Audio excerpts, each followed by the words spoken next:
Dear student, मैं Sumit Sahu unique study point से आप लोगों के लिए लेकर आया हूं एक और नया वीडियो, जिसके अंदर आज हम बात करेंगे क्लास 10 के एक बहुत ही important topic pair of linear equation के बारे में। और इसके अंदर जो मेनली बच्चों को प्रॉब्लम्स आती है वो आती है वर्ड प्रॉब्लम्स में। जो इस टाइप की वर्ड प्रॉब्लम्स आ जाती है जिसके अंदर स्पीड वाले क्वेश्चन होते हैं, एज वाले क्वेश्चन है। तो आज के इस वीडियो में मैं आपके लिए लेकर आया हूं लीनियर इक्वेशन के top 10 word problems along with step by step solution. ठीक है, मैं यहाँ पर 10 वर्ड प्रॉब्लम आप लोगों के साथ डिस्कस करूंगा। ये सारी वर्ड प्रॉब्लम जो है वो अलग अलग कैटेगरी की है और सारी वर्ड प्रॉब्लम जो है मोस्ट इंपॉर्टेंट है। तो आई एम डैम श्योर कि अगर आप लोगों ने वीडियो पूरा देख लिया और एक एक वर्ड प्रॉब्लम्स को आपने समझ लिया तो आपके लिए अब वर्ड प्रॉब्लम्स को सॉल्व करना कोई बड़ी बात नहीं है। तो बने रहिए इस वीडियो में लास्ट तक। सारी वर्ड प्रॉब्लम जो एग्जाम पॉइंट ऑफ व्यू में कहीं ना कहीं लास्ट ईयर में पूछी गई है और जो एग्जाम पॉइंट ऑफ व्यू से इंपॉर्टेंट है वो सारी चीजें जो है मैं इस लेक्चर के अंदर कवर करवाने वाला हूं। तो बिना टाइम वेस्ट करे शुरू करते हैं first word problem. Hi friend, तो चलते हैं फर्स्ट क्वेश्चन की तरफ। फर्स्ट क्वेश्चन दे रखा है, Pinky score 40 marks in a test, getting 3 marks for each correct answer and losing 1 marks for each wrong answer। एक एग्जाम में हर करेक्ट आंसर जाने पर कितने मार्क्स मिल रहे हैं? 3 मार्क्स। सो करेक्ट आंसर पर कितने मिल रहे हैं? +3 मार्क्स। और रॉन्ग आंसर जाने पर कितना हो रहे हैं? रॉन्ग आंसर पर -1। चलो टोटल मिलाकर उसको कितने मार्क्स मिले? 40 मार्क्स मिले। अब इस 40 मार्क्स में से उसके करेक्ट आंसर कितने हैं? हमने एज्यूम कर लिया कि उसके करेक्ट आंसर कितने हैं? x, और रॉन्ग आंसर कितने हैं? y। अगर उसके करेक्ट आंसर x है और हर करेक्ट आंसर के लिए 3 मार्क्स मिल रहे हैं तो टोटल उसको कितने मार्क्स मिल चुके हैं? 3x करेक्ट आंसर के लिए। और इसके रॉन्ग आंसर y है और हर आंसर पे -1 मार्क्स डिडक्ट हो रहा है तो उसके कितने मार्क्स लूज हो गए अभी तक? -1 × y -y। तो इतने मार्क्स उसने क्या करे हैं? गेन करे हैं। और ये वाले मार्क्स क्या हुए? उसके लूज हुए। तो गेन माइनस लूज जो टोटल फाइनल मार्क्स बच रहे हैं वो कितने आ रहे हैं? 40 मार्क्स। तो फर्स्ट इक्वेशन बन गई 3x - y = 40। सेकंड कंडीशन दे रखी है कि उसको अब 4 marks for each correct answer. अब कितने मार्क्स मिल रहे हैं? 4 मार्क्स। और गलत जाने पर कितने मार्क्स डिडक्ट हो रहे हैं? 2 मार्क्स -2। तो इतना करने पर उसको टोटल मार्क्स कितने मिल रहे हैं? 40 मार्क्स।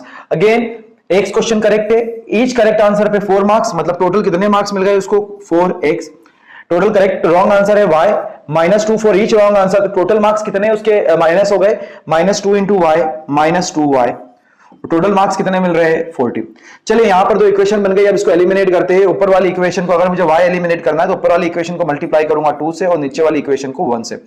तो कितना हो गया ये? 3 × 2 = 6x -2y = 80। ये वाली इक्वेशन क्या हो जाएगी? 4x - 2y = 40। साइन चेंज, ये हो जाएगा माइनस प्लस माइनस। तो आप देखोगे -2y से +2y कैंसिल। 6 - 4x कितना बचा? 2x। इधर 80 - 40 कितना हो गया? 40। सो हियर यहां से x की वैल्यू कितनी आ जाएगी? 20। 40 / 2 20। मतलब उसके करेक्ट आंसर को हमने क्या एज्यूम करा था? x। तो x कितने हो गए करेक्ट आंसर? यहां पर करेक्ट आंसर इज 20। अब x की वैल्यू 20 आ गई तो किसी भी इक्वेशन में हम पुट कर देते हैं। चलिए हम इसको 20 यहां पुट कर देते हैं हम फर्स्ट इक्वेशन में। तो 23 से कितना हो जाएगा? 60। 60 उधर गया तो 40 में से 60 गया -20। सो -y = -20। मतलब रॉन्ग आंसर जो y की वैल्यू आ रही है, y की वैल्यू भी कितनी आ रही है? 20। लेकिन अब आपसे क्वेश्चन पूछा गया है टोटल कि how many questions were there in the test. Test में टोटल क्वेश्चन कितने थे? तो टोटल क्वेश्चन मतलब करेक्ट और रॉन्ग दोनों को मिलाकर तो टोटल नंबर ऑफ क्वेश्चंस कितने आ जाएंगे? 40। तो ये हमारा इसका करेक्ट आंसर होगा। तो इस टाइप के क्वेश्चन को ऐसे सॉल्व करते हैं। यहां पर मिस्टेक होने के चांसेस कहां होते हैं? स्टूडेंट रॉन्ग आंसर में यहां पर प्लस करके आ जाते हैं, जबकि रॉन्ग आंसर है तो मार्क्स डिडक्ट हो रहे हैं तो आपके जो करेक्ट मार्क्स है उसमें से क्या हो जाएंगे? माइनस हो जाएंगे। तो यहां पर हमें माइनस ध्यान रखना है। ठीक है, तो ये था हमारा फर्स्ट क्वेश्चन। चलते हैं नेक्स्ट पे क्वेश्चन नंबर सेकंड की तरफ। क्वेश्चन नंबर सेकंड एज से रिलेटेड क्वेश्चंस है जो भी एग्जाम पॉइंट ऑफ व्यू से इंपॉर्टेंट रहते हैं। एज वाले क्वेश्चन यहां दे रखा है, father age is 3 times the sum of ages of his 2 children. कहानी में 2 कैरेक्टर, एक है फादर और उनके 2 बच्चे। ठीक है, तो कहानी में हम 2 कैरेक्टर को यहां पर लिख लेते हैं। पहले तो है फादर की प्रेजेंट एज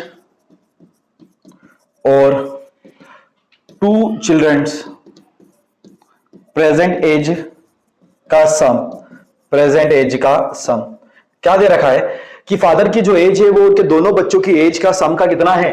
3 times है। ये हो गई condition number first. Condition number second दे रखी है कि आफ्टर 5 years हिज एज, मतलब फादर की जो एज है वो twice the age of sum of his 2 children. 5 साल बाद फादर की एज उनके दोनों बच्चों की एज के सम का कितना है? ट्वाइस है।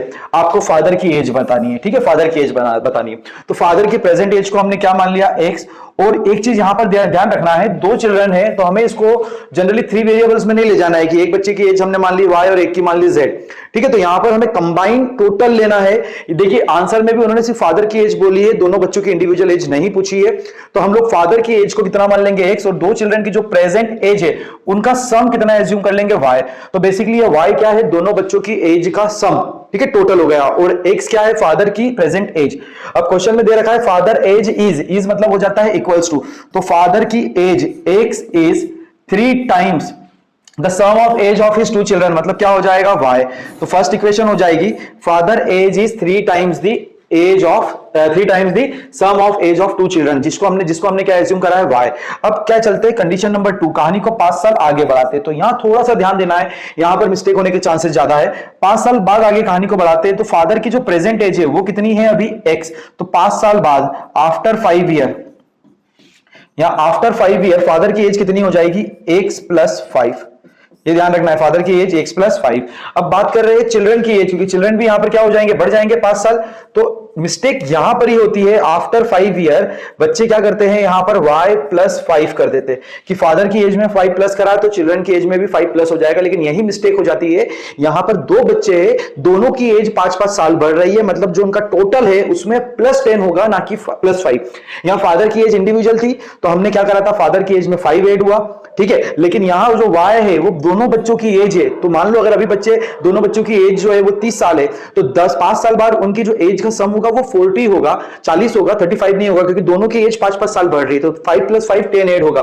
सिमिलरली यहां पर भी केवल y नहीं लेना है, यहां क्या आ जाएगा y प्लस 10, दोनों की एज 5-5 बढ़ेगी। अब कंडीशन क्या दे रखा है कि क्या हो रहा है, 5 साल बाद ही मतलब फादर की age that is x plus 5 will be, is was will का मतलब होता है equals to twice the sum of age of 2 children, तो twice of what, दोनों बच्चों की एज का सम 5 साल बाद। तो father age will be twice the age of sum of his 2 children after 5 year, तो 5 साल बाद कितनी एज है, y प्लस 10। अब यहां पर मुझे x की वैल्यू मालूम है कितनी है, 3y, तो x की वैल्यू यहां रख दी, 3y plus 5 is equal to, ये कितना आ जाएगा 2y प्लस 20। 3y में से 2y गया, कितना बचा y, 5 इधर आके माइनस हो गया, 20 में से 5 गया, कितना बचा 15। सो y की वैल्यू आ गई 15, यहां पुट कर दो, तो 15 3 जा 45, x की वैल्यू कितनी आ गई 45, और फादर की प्रेजेंट एज या एज ऑफ द फादर कितनी आ गई 45। तो आई होप ये वाला क्वेश्चन आप लोगों को समझ। सो फ्रेंड चलते हैं नेक्स्ट क्वेश्चन पे, क्वेश्चन नंबर 3 जो प्रॉफिट एंड लॉस से रिलेटेड क्वेश्चन है, लेकिन स्टूडेंट्स को लगता है कि काफी डिफिकल्ट है और उसको एफर्ट्स नहीं लगाते सॉल्व करने के लिए, लेकिन यकीन मानिए काफी इजी क्वेश्चन है। क्वेश्चन को देखते हैं। On selling a TV at 5% gain, TV को किस पे बेचा इन्होंने 5% के गेन पर, तो 5% क्या मिला gain. And a fridge at 10% gain, fridge को कितने पर बेचा 10% गेन पे। सो दोनों को 5% और एक को 10% पे गेन पे बेचा, तो शॉपकीपर को कितने रुपए का प्रॉफिट हुआ, 2000 रुपीज का प्रॉफिट हुआ, ठीक है। ये condition number 1। But on the second hand, on the second condition दे रखी है, अगर टीवी को 10% गेन पे बेचा, टीवी को 10% प्रॉफिट पर बेचा और फ्रिज को 5% लॉस पे, तो टोटल गेन कितने का हुआ 15,000। आपको टीवी और फ्रिज की क्या बतानी है, एक्चुअल प्राइस बतानी है। तो मान लेते हैं कि टीवी की जो एक्चुअल प्राइस है, टीवी की जो एक्चुअल प्राइस है वो कितनी है ₹X, और फ्रिज की एक्चुअल प्राइस कितनी है ₹Y। अब देखिए मुझे एक चीज तो बताया कि दोनों को बेचने पर मुझे कितने रुपए का प्रॉफिट हुआ 2000 रुपीज का, ये मैंने 2000 लिख दिया। अभी 2000 का प्रॉफिट कब हुआ, जब मैंने टीवी को 5% किस पे बेचा, गेन पर बेचा, मतलब 5%। किसका 5% मुझे एक्स्ट्रा मिला, एक्स का 5%, ठीक है, एक्चुअल प्राइस का 5%, तो 5% of what x plus fridge का कितना परसेंट 10%, तो y का 10% मतलब कितना हो गया 10/100y। तो ये वाला अमाउंट और ये वाला अमाउंट मुझे टोटल कितने रुपए देकर जाएगा, मैं सिर्फ गेन की बात कर रहा हूं, ठीक है। एक्स गेन मतलब जो मेरा ओरिजिनल प्राइस है उसके ऊपर मुझे कितना रुपए मिला 2000 रुपीज मिला, और वो कब मिला, जब मैंने 5% जो मुझे इससे एक्स्ट्रा मिला प्लस 10% मुझे जो इससे एक्स्ट्रा मिला, 5% टीवी से और 10% फ्रीज से, दोनों से जो एक्स्ट्रा मिला वो एक्स्ट्रा अमाउंट किसके इक्वल है 2000 के इक्वल है। तो यहां पर 100 अगर मैंने कॉमन ले लिया तो कितना बचेगा 5x plus 10y is equals to 30 plus ये 100 कॉमन है उधर चले जाएगा मल्टीप्लाई में 20, 5 कॉमन ले लिया कितना बचेगा x plus 2y is equals to 40,000। तो हमारे पास एक इक्वेशन ये आ गई। अब बात करते हैं सेकंड केस में, इसकी इक्वेशन खुद बना सकते हो आप लोग। कितना रुपए का प्रॉफिट हो रहा है? 15%, 1500 का। कब हो रहा है? जब टीवी को 10% ऑफ एक्स पर बेचा और फ्रिज को लॉस पे बेचा, मतलब क्या होगा? माइनस, तो माइनस 5% ऑफ वाई, तो कितना हो जाएगा? 10x minus 5y is equal to 100। Common आ गया, एलसीएम इधर चले जाएगा, 1500, 2 0 और लग गए, इसमें से 5 कॉमन ले लो, क्या बचेगा? 2x minus y is equal to 3, 1 2 3 4। तो एक इक्वेशन ये बन गई। अब इन दोनों इक्वेशन को हम लोग सॉल्व करते हैं, तो दोनों इक्वेशन को जब सॉल्व करेंगे तो कितना आ जाएगा? एक इक्वेशन है x plus 2y is equal to 40,000 और सेकेंड इक्वेशन है 2x minus y is equal to 30,000। अब देखिए यहां पर अगर मुझे y को एलिमिनेट करना है तो इसको 1 से मल्टीप्लाई कर दूंगा और इसको किससे मल्टीप्लाई करूंगा? 2 से। तो फर्स्ट इक्वेशन तो मेरी एज इट इज रहेगी x plus 2y is equal to 40,000। Second equation मेरी हो जाएगी 4x minus 2y is equal to 60,000। Solve करेंगे, प्लस y से minus 2y cancel, x plus 4x कितना हो गया? 5x। 60,000 प्लस 40,000 कितना हो गया? 1 लाख। तो x की वैल्यू 1 लाख डिवाइडेड बाय 5 कितना हो गया? 20,000। तो x मेरे पास कितना आ गया? 20,000। x मतलब किसकी टीवी, x मतलब किसका प्राइस? x आ गया मेरे पास टीवी का प्राइस, कितना आ गया? 2,000 रुपीज। और y की वैल्यू निकालना है, 2000 को मैं कहां रख दूंगा? यहां इस इक्वेशन में रख रहा हूं 20,000, सॉरी 20,000 रहेगा। x की वैल्यू 20,000 आ गई, x की वैल्यू 20,000 में यहां रख रहा हूं, तो 20,000 इंटू 2 कितना हो गया? 40,000। 40,000 उधर गया तो माइनस में हो जाएगा, तो 30,000 माइनस 40,000 कितना हो गया? Minus 10,000। So minus y is equals to minus 10,000। तो y की वैल्यू कितनी आ जाएगी? यहां से 10,000। यहां वैल्यूज पुट करके आप आंसर निकाल सकते हो। इस इक्वेशन में y की वैल्यू कितनी आ जाएगी? 10,000। तो एक्चुअल जो प्राइस है टीवी का वो कितना है? 20,000 और फ्रिज का प्राइस कितना है? 10,000। तो ये था हमारा क्वेश्चन नंबर 3।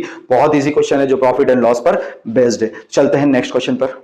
नेक्स्ट क्वेश्चन दे रखा है, Sunita had some ₹50 and ₹100 note amounting to be a total of ₹15,000 1500। तो सुनीता के पास 50 रुपीज के कुछ नोट्स हैं और कुछ नोट कितने रुपए के हैं? 100 रुपीज के। कितने नोट्स है we don't know, but total amount इसका कितना आ रहा है? 15,500। अब एक दे रखा है टोटल नंबर ऑफ नोट्स, उसके पास नोट्स कितने हैं? टोटल 200। ये नोट्स की क्वांटिटी है, बट उस नोट का जो अमाउंट है वो कितना आ रहा है? 15,500। आपको बताना है कि उसके पास कितने नोट 50 रुपीज के हैं और कितने नोट 100 रुपीज के। ठीक है, तो मान लेते हैं सुनीता के पास 50 रुपीज के कितने हैं? नंबर ऑफ नोट्स, मान लेते हैं यहां पर number of notes is x। 50 रुपए के कितने नोट से? x। और 100 रुपए के कितने नोट से? y। अब 50 रुपीज के x नोट है, 50-50 रुपए के x नोट है, तो टोटल अमाउंट कितना हो गया? 50 इंटू एक्स 50x और 100 रुपए के कितने नोट है? y। तो टोटल अमाउंट कितना हो गया? 100y। ठीक है, ये हो जाएगा अमाउंट। अब वापस क्वेश्चन की तरफ चलते हैं। क्वेश्चन में क्या दे रखा है? सुनीता के पास टोटल नंबर ऑफ नोट्स कितने हैं? 200। इस 200 नोट में कुछ नोट्स 50 रुपए के हैं और कुछ नोट 100 रुपए के। तो फर्स्ट इक्वेशन बन जाएगी, x नोट 50 रुपए के हैं, y नोट 100 रुपए के हैं और दोनों मिलाकर कितने रुपए के नोट्स हो रहे हैं? 200 रुपीज के। तो फर्स्ट इक्वेशन बन गई x plus y is equals to 200। ठीक है, ये फर्स्ट इक्वेशन हो गई। अब सेकंड इक्वेशन हम लेंगे इन टर्म्स ऑफ, ये तो हो गया क्वांटिटी ऑफ नोट्स के बेस पे। अब हम लेंगे टोटल अमाउंट। टोटल अमाउंट कितना है? 50x plus 100y। Total amount कितना हो रहा है? 15,500। तो आई होप ये दोनों इक्वेशन समझ में आ गई। तो एक इक्वेशन हम लोगों ने ली अमाउंट क्वांटिटी के बेस पर कि 1 रुपीज के 50 रुपीज के x नोट है, तो x प्लस कुछ नोट ये वाले हैं, दोनों मिलाकर कितने नोट है? 200। और ये हमने लिया अमाउंट के बेसिस पर कि 1 रुपीज के 5 नोट है, तो टोटल अमाउंट हो गया 50x, y रुपीज के 100 नोट है तो 100y। टोटल मिलाकर कितना हो गया? 15,500। तो अगर मैं इसको ध्यान से देखूं तो 50 बन जा, 50 कॉमन ले लूं यहां पर, तो कितना आ रहा है? ये 0 0 0, ये 0 0 0 हट गया, फिर वापस 5 से ले लिया तो ये बचेगा x प्लस 2y। 5 3 जा 15, 3 1 जा 3 और 0। ठीक है, एक इक्वेशन ये आ गई। और एक इक्वेशन क्या दे रखी है? x plus y is equals to 200। सीधे साइन चेंज करेंगे, माइनस माइनस, ये कितना हो जाएगा? माइनस। x से पॉजिटिव x से नेगेटिव x कैंसिल, 2y में से y गया, कितना बचा? y। 310 में से 200 गया, कितना बचा? 110। तो भाई उसके पास y मतलब 100 रुपीज के कितने नोट से? 110। क्लियर? y के कितने नोट से? 100 रुपीज के कितने नोट से? 110। अब मुझे x की वैल्यू निकालना है। मुझे मालूम है x प्लस वाई कितना है? 200 नोट से, y के 110, मतलब x के नोट कितने आ गए? 90 आ गए। तो x के अमाउंट कितने हैं? 90। अब आप मेरे को चेक करना है कि मेरा आंसर करेक्ट है या नहीं है, तो आप चेक कर सकते हो। 50-50 के कितने नोट से? 50-50 के 90 नोट से कितना हो गया? 4,500। ये 100 के कितने नोट्स है 110, तो ये हो गया 11,000। टोटल दोनों को जब ऐड करेंगे तो कितना आ जाएगा 15,500। तो ये हमने चेक भी कर लिया। तो इस तरह से जब भी क्वेश्चन आए, एक आपको देखना है नंबर ऑफ नोट्स के बेसिस पर और एक देखना है आपको क्वांटिटी के। चलते हैं नेक्स्ट क्वेश्चन पे। नेक्स्ट क्वेश्चन पे दे रखा है the ratio of income of 2 person A and B is 3:4। तो अगर मैं इनकम का रेशियो देखूं ए और बी का, तो कितना दे रखा है 3:4। And ratio of their expenditure, अगर मैं इनके खर्चे की बात करूं तो एक्सपेंडिचर का रेशियो कितना दे रखा है 5:7। और देयर सेविंग्स आर ₹15,000 एनुअली। दोनों की अगर मैं सेविंग की बात करूं तो दोनों की सेविंग कितनी है 15,000 ईच, इसकी भी 15,000 और इसकी भी ₹15,000। अब हमारे पास में तीन चीजें, इनकम, एक्सपेंडिचर और सेविंग। आपको बताना है उनकी एनुअल इनकम कितनी है। तो ऐसे क्वेश्चन में सबसे पहले तो ये देखिए इनकम, एक्सपेंडिचर और सेविंग के बीच में कोई रिलेशन है क्या। तो यहां से हमें एक रिलेशन नजर आ रहा है कि इनकम में से अगर एक्सपेंडिचर को माइनस कर दिया जाए तो क्या बचेगी saving. Income minus expenditure is equals to saving. जितना मेरी इनकम है उसमें से मैंने खर्चे को माइनस कर दिया तो जो बचा है वो क्या बचा है, मेरी सेविंग बची है। तो स्टार्टिंग में मान लेते हैं इनकी एनुअल इनकम कितनी मान लेते हैं, ए की रुपीस इनकम मान लेते हैं कितनी है ₹X, और एक्सपेंडिचर है दोनों का वो कितना है ₹Y। तो ये दोनों की इनकम आ गई और ये दोनों का क्या आ गया एक्सपेंडिचर। अब मुझे मालूम है income minus expenditure is equals to saving. Income कितना है 3:4 का, हमें क्या दे रखा है यहां पर गिवन है उनकी इनकम का रेशो। तो ए की इनकम कितनी हो गई 3x, ठीक है। बी की इनकम कितनी हो गई 4x। एक्सपेंडिचर की बात करूं तो ए का एक्सपेंडिचर कितना है y, तो ये 5:7 है, तो ये कितना हो जाए 5y, और इसका एक्सपेंडिचर कितना है 7y। अब एक्सपेंडिचर है मतलब क्या हो जाएगा इनकम में से माइनस हो जाएगा। तो सबसे पहले मैंने दोनों की रेशो, एनुअल इनकम कितना है x, तो ये हो जाएगा 3x, ये हो जाएगा 4x। एक्सपेंडिचर है ये हो जाएगा 5y और ये कितना हो जाएगा 7y। तो 3x माइनस 5y किसके इक्वल है सेविंग के, और सेविंग कितनी है 15,000। Second 4x minus 7y is equals to कितना होगा 15,000। अब मैं अगर दोनों को ध्यान से देखूं तो दोनों के कोफिशिएंट सेम करना पड़ेंगे। इसको मैं किससे मल्टीप्लाई कर रहा हूं 7 से, और इसको किससे मल्टीप्लाई कर रहा हूं 5 से। तो फर्स्ट वाली इक्वेशन हो जाएगी 21x माइनस 35y, 15 7 जो हो जाएगा 105,000। सेकंड वाली इक्वेशन हो जाएगी 5 4 जा 20x माइनस 35y, 15 5 से कितना हो जाएगा 75,000।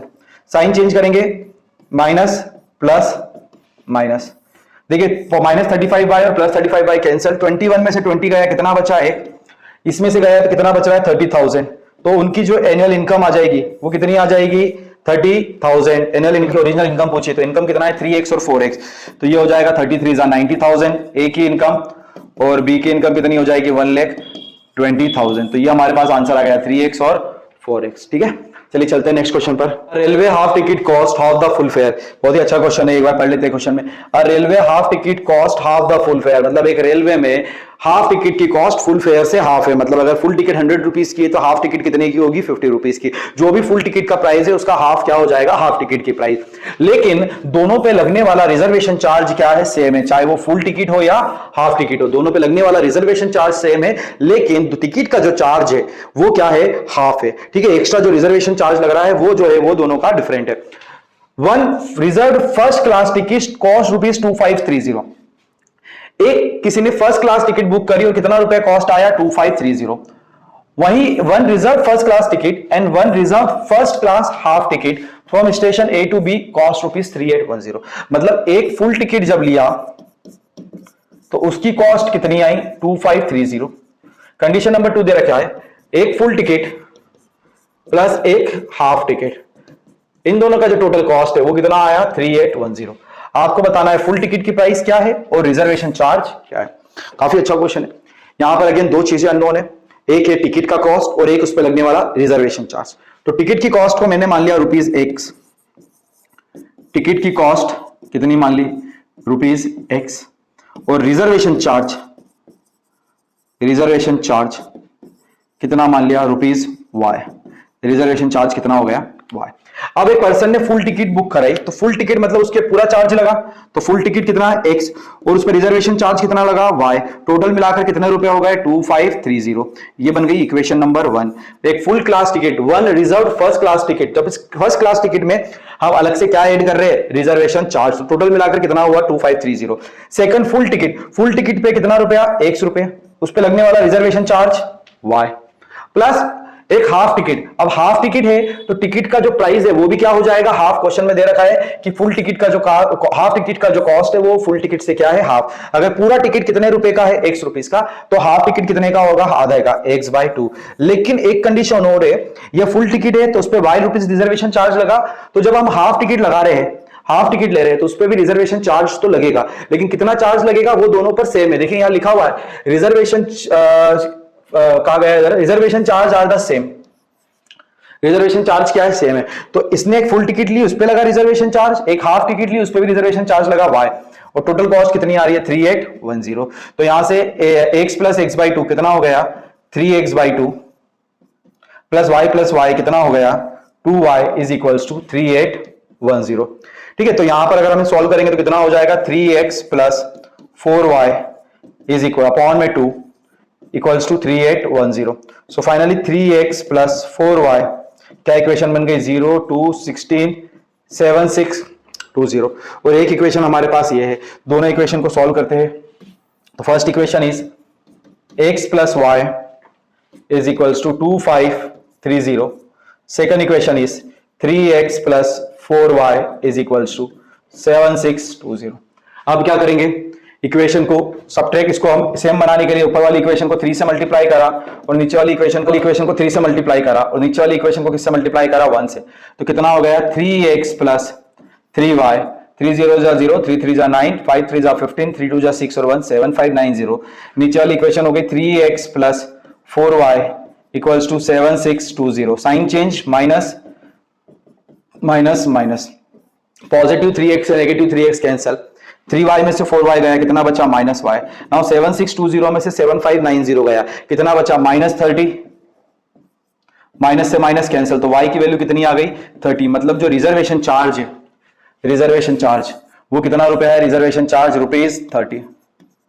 अब बात करते हैं x की। अब इस y की वैल्यू को आप इस इक्वेशन में पुट कर दो, तो x की वैल्यू 2530 में से 30 इधर जाएगा माइनस में, तो कितना आ जाएगा, 2500।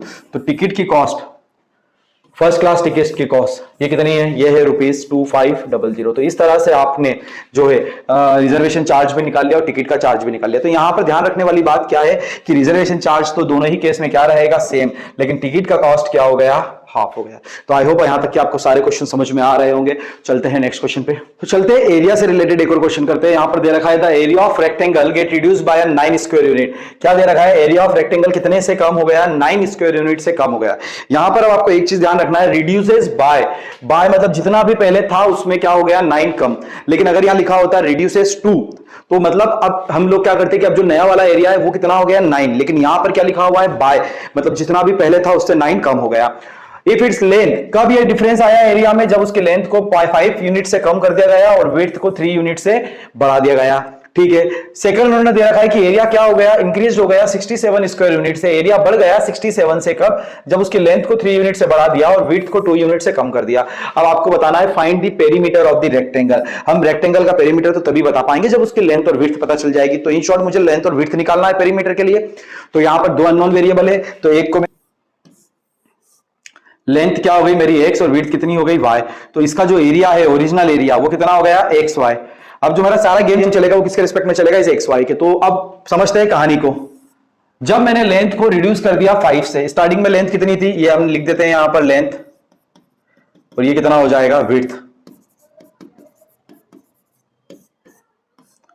लेंथ को क्या कर दिया, रिड्यूस कर दिया, कम कर दिया, कितने यूनिट से, 5 यूनिट से। तो पहले कितना था, x, अब कम कर दिया, मतलब क्या हो गया, x माइनस 5 कर दिया।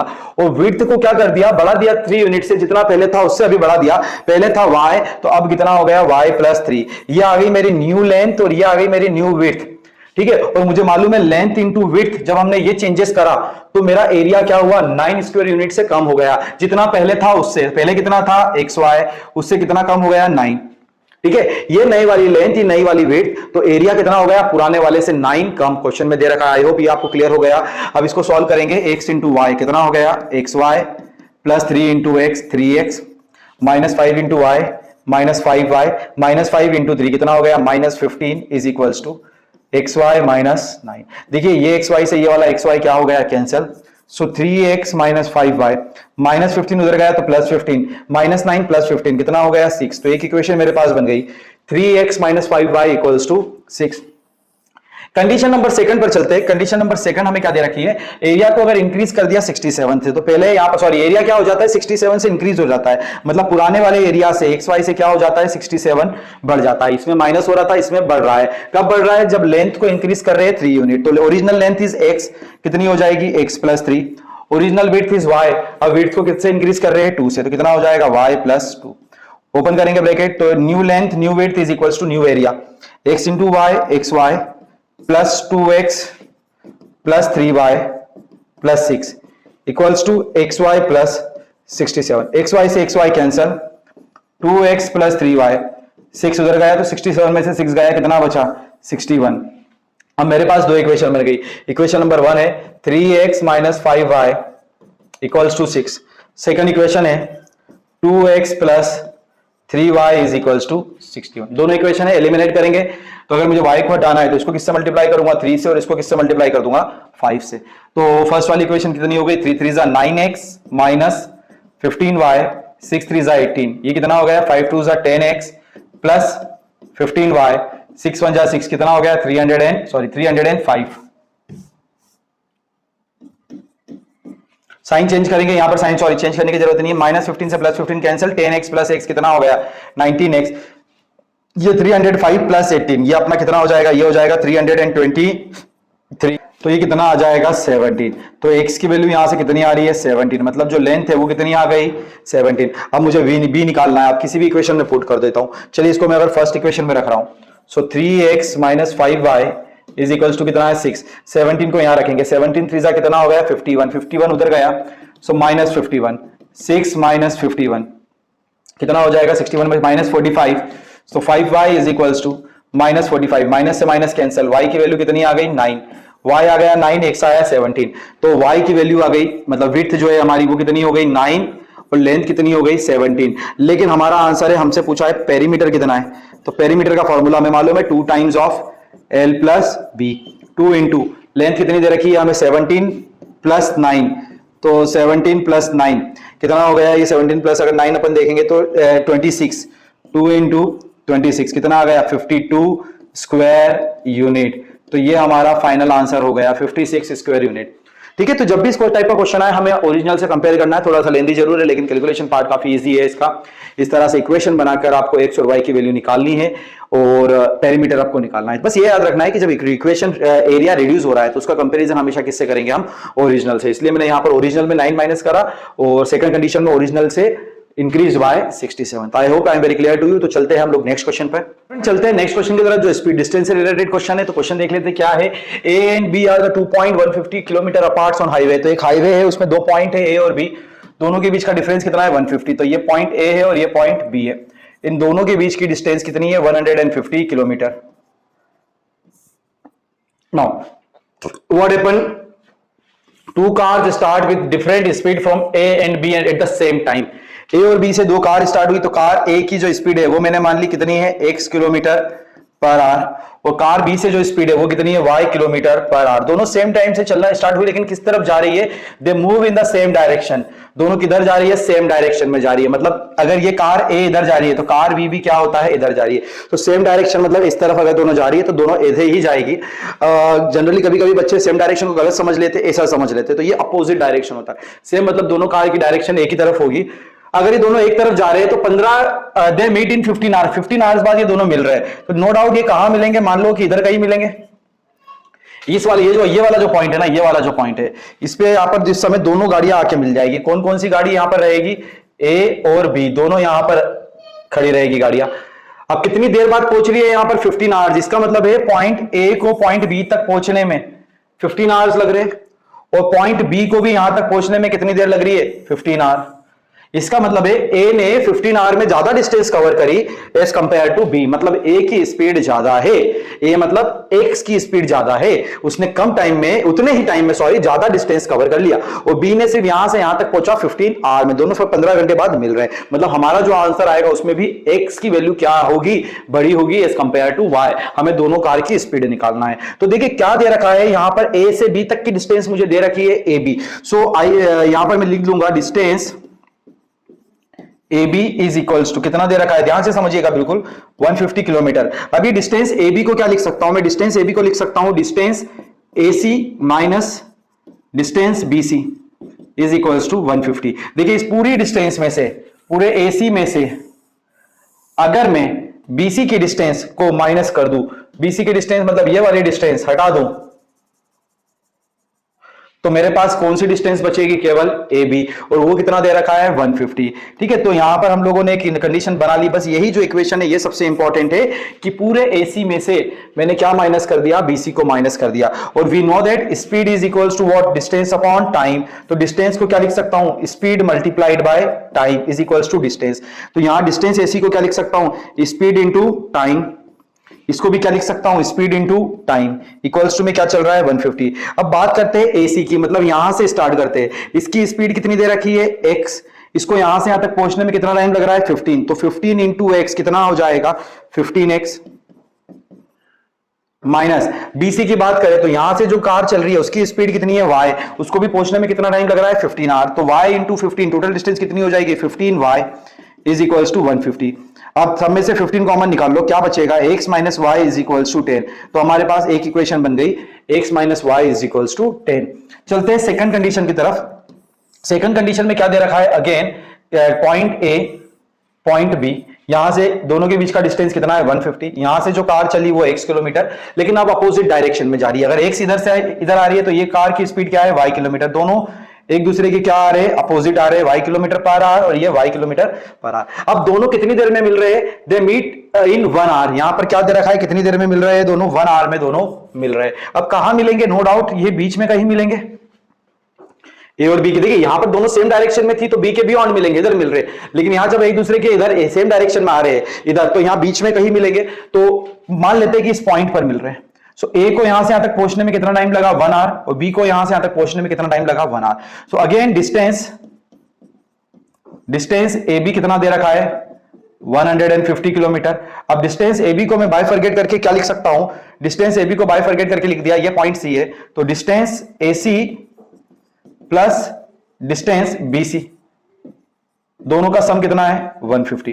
ठीक है, अगेन इसके अंदर ये वाली इंपॉर्टेंट इक्वेशन है। डिस्टेंस को फिर मैं क्या लिख सकता हूं, स्पीड इंटू टाइम, प्लस इधर क्या लिख सकता हूं, speed into time equals to में क्या दे रखा है 150। जब बात कर रहे हैं डिस्टेंस एसी की तो स्पीड कितनी है x, और पहुंचने में कितना टाइम लग रहा है 1 आवर, तो 1 इंटू एक्स कितना हो गया x। बीसी की बात कर रहे हैं तो यहां से स्पीड है y और टाइम कितना लग रहा है 1, तो y इंटू 1 कितना हो गया y, x plus y is equals to 150। ये हो गई equation number 2। Now we have two different equation, first and second. So x minus y is equals to 10, second equation क्या है x plus y is equals to 150। देखिए minus y से plus y सीधे cancel हो गया, x plus x कितना हो गया 2x, 150 प्लस 10 कितना हो गया 160। तो यहां से x की वैल्यू कितनी आ गई 80 किलोमीटर पर आवर। ठीक है, और हमें मालूम है x प्लस वाई 150 है, मतलब y की वैल्यू कितनी आ गई 70 किलोमीटर पर आवर। तो x और y की जो दोनों की स्पीड है आपसे पूछी है वो कितनी आ गई 80 और 70, और हमने जैसे स्टार्टिंग में बोला था a की स्पीड क्या होगी, ज्यादा होगी। तो चलिए चलते हैं नेक्स्ट क्वेश्चन पर। यहां दे रखा है इनर 2 डिजिट नंबर, ये 2 डिजिट नंबर वाले जो क्वेश्चंस होते हैं ये काफी इंपॉर्टेंट होते हैं, वैसे तो हर क्वेश्चन इंपॉर्टेंट है लेकिन इनका एक अलग ही लेवल का इंपॉर्टेंस है। तो एक 2 डिजिट नंबर है जिसकी टेंस प्लेस जो है वो 3 टाइम्स है यूनिट प्लेस की डिजिट से। तो सबसे पहले इस टाइप के क्वेश्चन में हम लोग यहाँ पर बनाते हैं ओरिजिनल नंबर, या ओरिजिनल नंबर से पहले आप लोग ये डिसाइड करिए कि वंस प्लेस पर आप किसको रखने वाले हो और टेंस प्लेस पर किसको रखने वाले हो। तो वंस प्लेस पर मान लीजिए मैंने किसको रखा, यहाँ पर एक्स को, टेंस प्लेस को किस पे रखा वाई पर, वाई को रखा। अब हमें मालूम है कोई भी जो नंबर है ओरिजिनल नंबर वो बनेगा कैसे है, यहाँ पर अगर टेंस प्लेस पर है तो उसका मल्टीप्लाई हम लोग किससे करते हैं 10 से करते हैं, तो ये हो जाएगा 10y, और वंस प्लेस पर है तो 1 से करेंगे। फॉर एग्जांपल अगर यहाँ 24 है तो ये नंबर कैसे फॉर्म हुआ होगा, 2 जो है वो टेंस प्लेस पर है तो इसका मल्टीप्लाई 10 से करा, और 4 जो है वो वंस प्लेस पर है तो मल्टीप्लाई 1 से करा, तो 20 प्लस 4 क्या बन गया 24। सिमिलरली यहां पर जो है y x है तो y टेंस प्लेस पर है तो 10y से करा, और वंस पे x प्लेस है तो इस पे मल्टीप्लाई करा। अब क्या दे रखा है 2 डिजिट नंबर पे जो टेंस प्लेस पे जो नंबर है, देन टेंस प्लेस पर कौन नंबर है y, y is 3 times the unit place पे कौन है x। तो ये हो गया हमारा कि जो टेंस प्लेस पर नंबर है वो क्या है, यूनिट प्लेस से 3 टाइम्स है। Now next, when the number is decreased bye 54। Number, अब नंबर कौन सा है हमारा, ओरिजिनल नंबर ये है, ठीक है। ये किसकी बात करिए, ये इंडिविजुअल डिजिट्स की बात करिए। जब भी हम नंबर की बात करेंगे तो हम देखेंगे कि वो नंबर फॉर्म कैसे हुआ है, कैसे बना है, 10y प्लस x से। तो when the number is decrease by 54 मतलब 10y प्लस x में से क्या माइनस कर देंगे हम, 54। The digits get reverse, digit क्या हो जाएगी, रिवर्स हो जाएगी। मतलब जब मैंने ओरिजिनल नंबर में से 54 को माइनस करा तो डिजिट क्या हो गई, रिवर्स हो गई। रिवर्स हो गई मतलब जो पहले x था वो क्या बन गया y, और जो y था वो क्या बन गया x। तो जो नंबर है वो भी रिवर्स हो जाएगा, 10y प्लस x था तो अब क्या हो जाएगा 10x प्लस y, ठीक है। तो क्वेश्चन को समझते हैं। यहां पर हमने पहले वंस प्लेस पर yx और y को एज्यूम कर लिया, उसके बाद में हमने नंबर कैसे बना ओरिजिनल वो देख लिया। फिर हमें दे रखा है कि टेंस प्लेस पर जो नंबर है वो यूनिट प्लेस का कितना है, 3 टाइम्स है। देन आफ्टर हमें कंडीशन दे रखी है कि अगर नंबर में से, नंबर मतलब कौन हो गया, ये वाला नंबर जो फॉर्म हुआ है उसमें से अगर 54 माइनस करेंगे तो डिजिट क्या हो जाएगी, रिवर्स हो जाएगी। तो अब देखिए यहां पर समझते हैं, ये x है, ये 10x इधर आया तो माइनस 10x, x में से 10x गया कितना बचेगा, माइनस 9x। ये 10y है, ये y इधर आया तो माइनस y हो जाएगा। तो 10y में से y गया पॉजिटिव 9y, और 54 इधर गया तो पॉजिटिव 54। 9 सब में से कॉमन ले लो, क्या बचेगा, माइनस x प्लस वाई, 9 6 54। तो यहाँ एक इक्वेशन बन गई, minus x plus y is equal to 6। अब एक और कंडीशन दे रखी है, y is equal to 3x, तो ये वाली वैल्यू हम यहाँ पुट कर देंगे, माइनस एक्स प्लस वाई के प्लेस पर 3x इक्वल्स टू 6।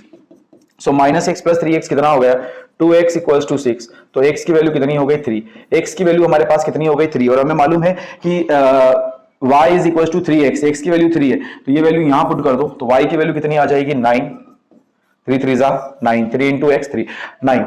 अब देखिए यहां पर हमसे पूछा गया find the original number. Original number में हम लोगों ने क्या माना था, वंस प्लेस पर कौन है x, तो वंस प्लेस पर हमने रख दिया क्या x, और टेंस प्लेस पर कौन है y, तो हमने टेंस प्लेस पर क्या रख दिया y। तो हमारा आंसर कितना आ गया 93, ठीक है। तो ये हमारा फाइनल आंसर हो गया। अब हम हमारा आंसर चेक भी कर सकते हैं, अगर आपके पास थोड़ा सा टाइम हो तो आप चेक कर सकते हो इसको। 93 है तो देखिए फर्स्ट कंडीशन क्या है, जो y है जो टेंस प्लेस पर है वो वंस प्लेस का ट्रिपल है, बिल्कुल है, यहाँ पर 3 3 9। और दूसरा जो सबसे इंपॉर्टेंट है कि अगर ओरिजिनल नंबर में से 54 माइनस कर दूंगा, क्या दे रखा है, ओरिजिनल नंबर में से 54 माइनस कर दिया तो डिजिट क्या हो जाएगी, रिवर्स हो रही है। तो देखिए 93 में से 54 गया, कितना आंसर आ रहा है 39, ठीक है। तो हमारी दोनों कंडीशन क्या हो रही है, सेटिस्फाई हो रही है, मतलब आंसर 93 इज करेक्ट। तो आई होप आप लोगों को समझ में आ गया होगा। तो बस इस टाइप के क्वेश्चन में ये ध्यान रखना है कि ओरिजिनल नंबर फॉर्म कैसे होता है, ठीक है।